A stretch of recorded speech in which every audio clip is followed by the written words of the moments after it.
नमस्कार students, banking transaction series में आज हम 8th ए वाला ट्रांजैक्शन देखने वाले हैं। आइए जरा समझते हैं ट्रांजैक्शन हमसे क्या कह रहा है। कहता है कि when a cheque is received from a customer and discount is allowed to him and if the check is deposited into the bank on the same day। समझने वाली बात है कि इसमें क्या क्या अकाउंट्स इन्वॉल्व है, पहले तो ये डिसाइड कर लेते हैं हम। तो देखिए यहां पे कस्टमर्स पर्सनल अकाउंट इन्वॉल्व है। दूसरा चीज, क्योंकि हमने उसे डिस्काउंट भी दिया है तो डिस्काउंट अलाउड अकाउंट इन्वॉल्व है। एंड तीसरी और सबसे जरूरी बात, क्योंकि जो चेक है वो सेम डे बैंक में डिपॉजिट भी हो गया तो एक बैंक अकाउंट भी इन्वॉल्व है। अब समझना है कि इन अकाउंट्स में हो क्या रहा है। तो आप ऐसे समझिए, बैंक जो कि एक एसेट अकाउंट है, चेक डिपॉजिट होने के कारण बढ़ गया होगा, तो हमें बैंक अकाउंट को बढ़ाना है।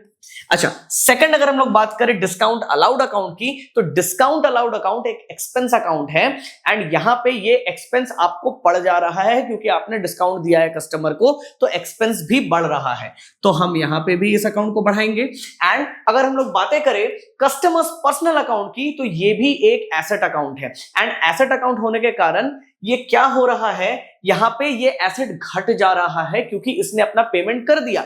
डेटर घट जा रहा है यहां पे क्योंकि उसने अपना पेमेंट कर दिया, तो हमें इस अकाउंट को घटाना है। अच्छा, तो अभी अभी जैसे हमने बातें की, ये एसेट अकाउंट था, तो किसी भी एसेट अकाउंट का बैलेंस डेबिट होता है। डिस्काउंट अलाउड अकाउंट एक एक्सपेंस अकाउंट है एंड एक्सपेंस अकाउंट का भी बैलेंस डेबिट ही होता है। एंड कस्टमर्स पर्सनल अकाउंट भी एक एसेट अकाउंट है, तो इसका भी बैलेंस डेबिट ही होता है। अब समझना यह है कि अगर अकाउंट्स का बैलेंस डेबिट है, मैं देख रहा हूं यहां पे तीनों अकाउंट्स का बैलेंस डेबिट है, इसका मतलब यह है कि डेबिट में इन अकाउंट्स में बातों को लिखने से इन अकाउंट्स का बैलेंस बढ़ जाना है एंड क्रेडिट में बातों को लिखने से इन अकाउंट्स का बैलेंस घट जाना है।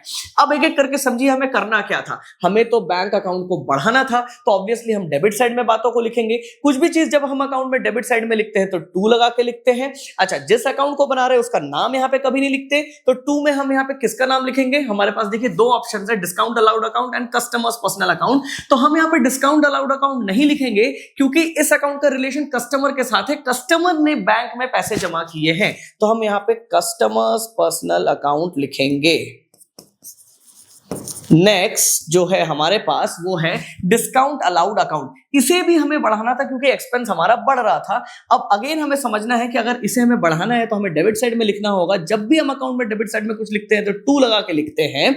अच्छा, अब टू लगा के जो अकाउंट बना रहे हैं उसका नाम यहां पे कभी नहीं लिख सकते, तो हमें रेफरेंस के लिए कोई और अकाउंट का नाम यूज करना होगा। अगेन देखिए दो अकाउंट्स हमारे पास ऑप्शन में है, तो हम यहां पे किसका नाम लिखें। तो समझना है कि ये डिस्काउंट कस्टमर को मिला है तो कस्टमर रिलेटेड है यहां पे, तो यहां पर भी हमें कस्टमर्स पर्सनल अकाउंट ही लिखना होगा। एंड लास्टली अगर हम लोग देखें कस्टमर्स पर्सनल अकाउंट में, तो इसे तो हमें घटाना था। एसेट अकाउंट होने के कारण अगर हमें इसे घटाना है तो हमें क्रेडिट साइड में बातों को लिखना पड़ेगा। एंड कभी भी हम अकाउंट में क्रेडिट साइड में बातों को लिखते हैं तो हमें बाई लगा के लिखना पड़ता है।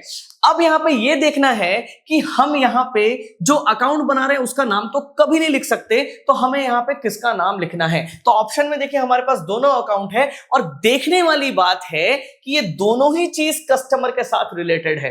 कहने का मतलब है कि कस्टमर ने बैंक में पैसे भी जमा किए एंड उसे डिस्काउंट भी मिला, तो हमें यहां पे दोनों अकाउंट का नाम लिखना पड़ेगा। That is by bank account and by discount allowed account. आशा करता हूं कि मैं आपको ये लेजर पोस्टिंग समझा पाया हूं। Thank you very much.